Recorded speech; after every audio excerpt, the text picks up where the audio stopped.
No one wants to be harassed by the government. If I were to ask you which government agency you think is going to be the most efficient in any big city, my bet is that you're going to say parking enforcement. Ding, ding, ding, ding, ding. You got the answer right. You see, the Parking Enforcement Agency has built into it incentives which promote the distribution of parking tickets, those little meter maid ninjas that appear in a puff of smoke next to your car the moment you have your back turned and alight a $78 ticket upon it.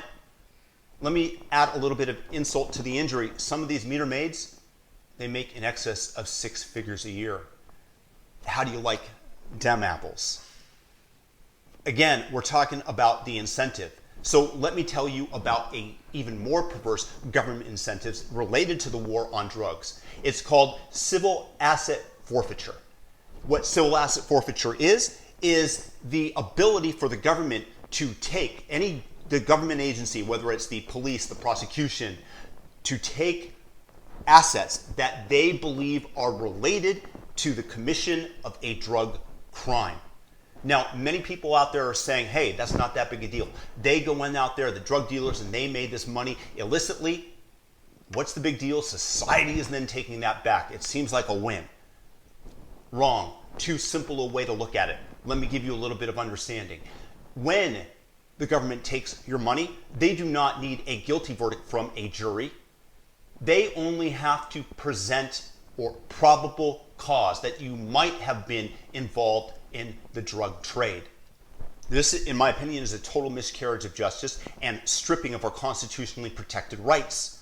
This gives way too much leeway in applying the law, and there are many examples where this has taken place.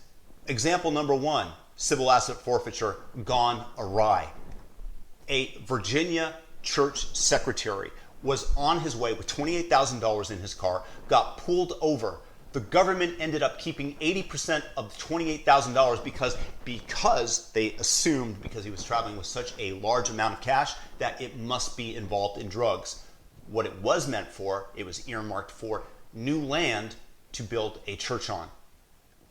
Example number 2, gone awry, civil asset forfeiture. A man was on his way with $22,000 in cash in his car. Policeman pulls him over, discovers this fact, takes the $22,000. The man complains and says, hey, look, I have a bid on eBay that's been accepted and on my way to pick up this car at this price. When the policeman writes his report, he conveniently omits that fact. Do you think that he just forgot? Example number 3. A Texas nurse on her way back to Nigeria has $41,000 in cash confiscated from her by border agents, by customs.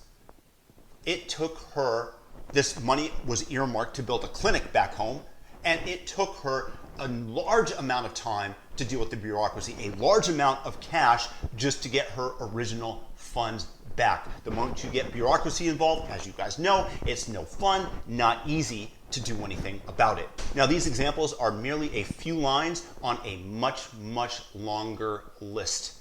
Imagine 3 lines of a 1,400-page document. Why do you think that law enforcement are so frequently making such mistakes? Again, show me somebody's incentives and I'll show you their behavior. Based on what I just described, it should not surprise you that the agency's budget and the pay for individuals working with the agency are directly tied to forfeited assets. It's as though they are receiving a commission. Thus, they have incentive to collect as much as they can. Turn all those houses, cars, jewelry into cash that they can line their own pockets with.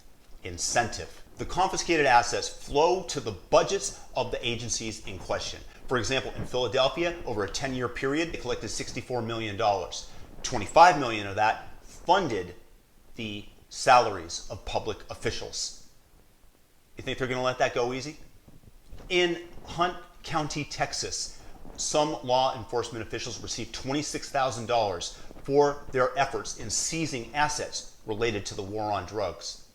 There are completely perverse incentives built in to the collection of such assets? How many people have had their assets, as I mentioned earlier, seized that were completely innocent? And the big problem with this is the war on drugs is being used as an excuse for government overreach, government intrusion of our constitutionally protected rights. Specifically, I'm talking about the Fourth Amendment, which protects us from unreasonable search and seizure.